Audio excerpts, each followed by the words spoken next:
I'm not gonna beat around the bush much with back squats now that they have returned into the rotation. I reintroduced them a few weeks ago, and after a couple of sessions using the same weight as the front squats, I jumped up 10 kilos. Did two sets of 5 with 80 kilos, and they felt good. Not very hard, but also not a pushover. I could have done a few more reps, but I don't want to run into the same issues as with my weighted pulls, so I will try and exercise caution and moderation, volume intensity wise, on the back squats. The main thing I was concerned with was technique after such a long time, but that was looking solid.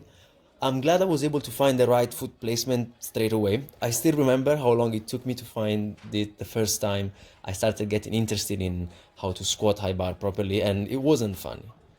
I guess the front squats have helped in maintaining some sort of proficiency with the movement pattern, even though I'm using a slight heel elevation on those, which if anything is a little more challenging from foot glued to the floor perspective. That's more easily achievable with the back squats as the soles of my feet make full contact with the ground. Didn't see any unsightly heel popping, and reps looked consistent with one another.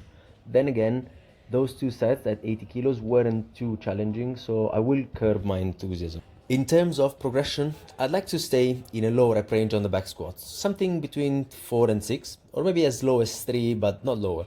The idea behind it is to push intensity with the variation that I can lift more on and get some more volume in with the front squats, which are more technical and would probably benefit from a more exposure to that position via higher volume.